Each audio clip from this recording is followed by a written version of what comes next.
अस्सलामुअलैकुम, मैं फ़हाद मदनी अपने यूट्यूब चैनल के साथ। अब खेल इतना ख़तरनाक शुरू कर दिया है इजराइल और अमेरिका ने मिलके कि अब इतनी भयानक सूरत हाल होने वाली है कि आप सोच नहीं सकते। क्योंकि इजराइल ने अमेरिका को ये कह दिया है कि अब सारे फ़लस्तीनियों को तुम माइग्रेट कर दो, अपने मुल्क ले जाओ, और मुझे तो अब बैतुल मक़दस को गिराना ही है, उसको शहीद करना ही है।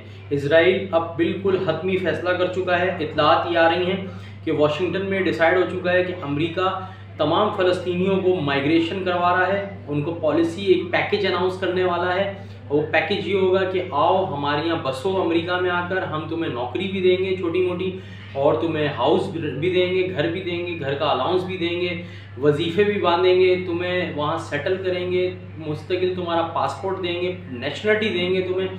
पूरा एक बेहतरीन किस्म का पैकेज रखा जा रहा है गज़ा के मुसलमानों के सामने कि तुम गज़ा को खाली कर दो, तुम फ़लस्तीन को खाली कर दो और तुम माइग्रेट कर जाओ अमेरिका, और अमेरिका आ जाओ, हम तुम्हें पूरी जो है नेशनलिटी हर चीज़ फैसिलिटेट करेंगे। ये इतना ख़तरनाक खेल इजराइल के कहने पर अमेरिका शुरू करने जा रहा है अब, कि इससे पहले ऐसा कभी नहीं हुआ दुनिया में कि वॉर को इस तरीके से डील किया जाए कि एक कंट्री उठे और सबको पैकेज दे कि आ जाओ माइग्रेट कर जाओ हमारे पास। अब मुसलमान ममालिक क्या करेंगे? जिन्होंने फ़लस्तीनियों को, गज़ा के मुसलमानों को मरते हुए देखा, कुछ स्टेप नहीं लिया, अब वो क्या करेंगे? क्योंकि अब फ़लस्तीनी बेचारे कि वो तो जाएंगे, उनका तो हक बनता है जाना, क्योंकि जब वो मर रहे हैं, शहीद हो रहे हैं, उनके ख़ानदान तबाह हो गए, जब कोई मुस्लिम मुल्क उठा नहीं, उनकी मदद को नहीं पहुंचा। अब अगर उनको इस किस्म का पैकेज दिया जाता है तो वो अपनी जान बचाने के लिए जाएंगे और चले जाएंगे। वो अब कोई उनके ईमान पर ना उंगली उठाए, मैं कहता हूँ, क्योंकि अपने ईमानों को पहले टटोलो कि हमारा कितना ईमान है। कोई मुस्लिम कंट्री नहीं उठा उनकी मदद के लिए। अब जब वो पूरे गज़ा को खाली करा देंगे मुसलमानों से, तो उसके बाद फिर कौन से मुस्लिम ममालिक हैं जो बैतुल मक़दस के लिए खड़े होंगे? जब फ़लस्तीनी मुसलमानों के लिए आप खड़े नहीं हुए, ज़िंदा लोगों को बचाने के लिए आप खड़े नहीं हुए, तो फिर आप क्या मस्जिद अक्सा को, बैतुल मक़दस को बचाने के लिए खड़े हो जाएंगे? आप इजराइल पर अटैक कर देंगे?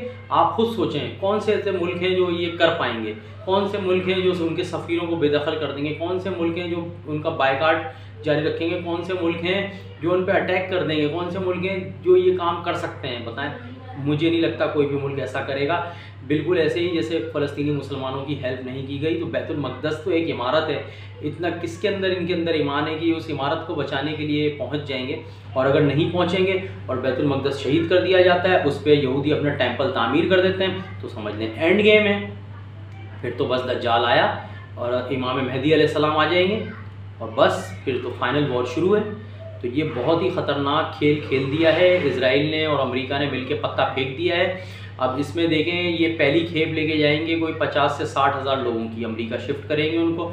और अगर ये तजर्बा इनका पहले स्टेप में हो जाता है कामयाब, तो उसके बाद ये सेकंड स्टेप में ऑस्ट्रेलिया को बोलेंगे तुम लोग कुछ बंदे 1-1.5 लाख, फिर ये लाख सवा लाख बंदा फ्रांस को देंगे, इस तरह यूरोपीय ममालिक को देंगे। टोटल इन्होंने 23 से 24 लाख फ़लस्तीनी हैं गज़ा में, जिनको इन्होंने माइग्रेट करवाना है। और जैसे ही इनकी फ़र्स्ट माइग्रेशन हो गई, पहली खेप चली गई, उसके बाद ये 23 से 24 लाख सारी की सारी खेप ये शिफ्ट कर देंगे अमेरिका और यूरोप कंट्रीज़ की तरफ, और ये गज़ा खाली करा लेंगे बिल्कुल खुश इसलूबी के साथ। इसमें कोई झगड़ा नहीं होगा, कुछ नहीं होगा। उनको पूरे पैकेज अनाउंस किए जाएंगे, उनसे पूरी डॉक्यूमेंटेशन होगी, माइग्रेशन पॉलिसी होगी, उसके तहत ये सारे माइग्रेट कर जाएंगे मुसलमान बच्चे कुचे।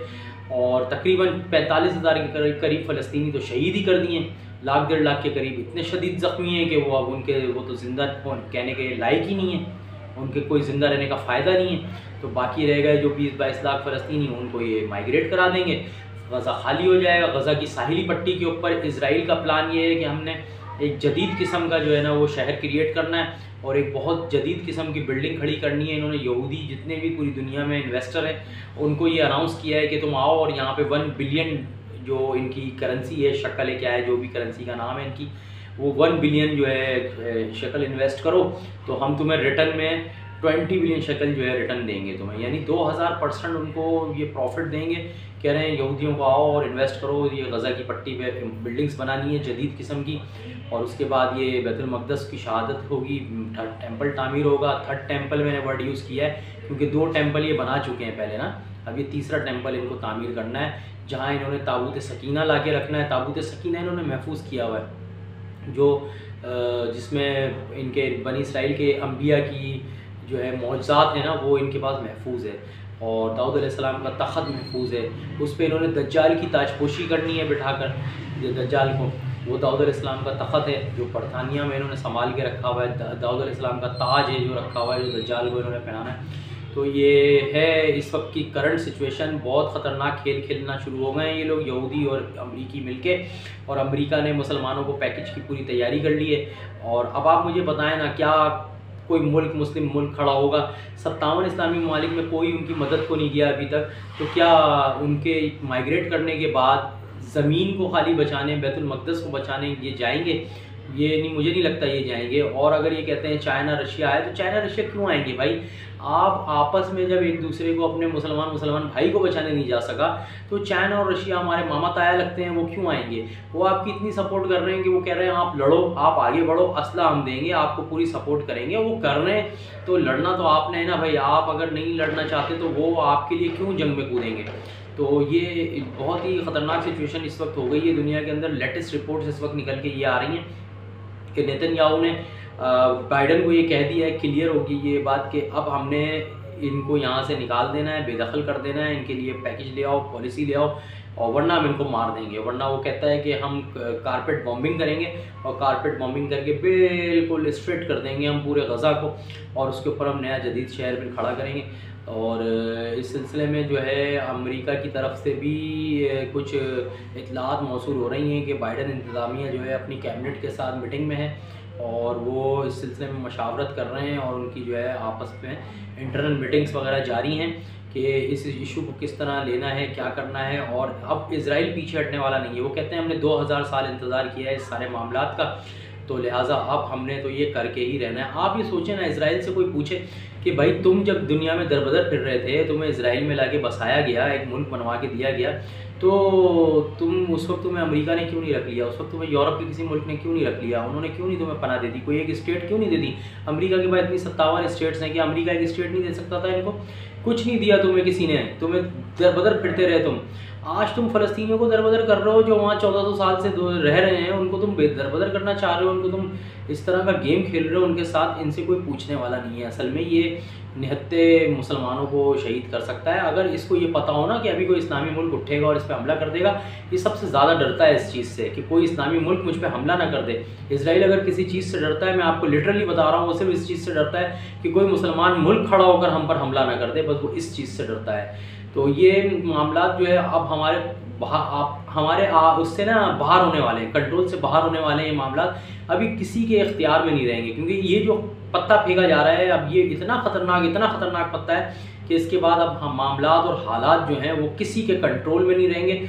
अब इसके बाद जो होगा फिर दुनिया उसको भुगतेगी, और अब ये थर्ड वर्ल्ड वॉर में बहुत जल्दी क्रिएट हो जाएगी। पूरी दुनिया कन्वर्ट होने वाली है थर्ड वर्ल्ड वॉर के अंदर, और ये अब बिल्कुल अंडरस्टूड है, क्योंकि ये जो खेल है ये बहुत ख़तरनाक खेल है। इसके ऊपर आप लोग कमेंट्स करके मुझे बताएं आप लोगों की क्या राय है, और मेरी वीडियो को लाइक ज़रूर कर दिया करें। आप लोगों के लाइक करने से मुझे मोटिवेशन मिलती है। मैं आपके लिए और वीडियोस बाखबर रखने के लिए आपको बनाता रहता हूँ। लम्हा बलहमा आपको मेरी कोशिश होती है जो लेटेस्ट डेवलपमेंट हो उस पर मैं फ़ौरन वीडियो बनाऊँ और आप लोगों से शेयर करूँ। सो प्लीज़ मेरे चैनल को सब्सक्राइब भी कर दें, वीडियो को लाइक कर दें, और फ़लस्तीन के लिए दुआ करें, और आगे के हालात देखें किस तरफ जाते हैं, मैं आपको बताता रहूँगा। अस्सलाम वालेकुम।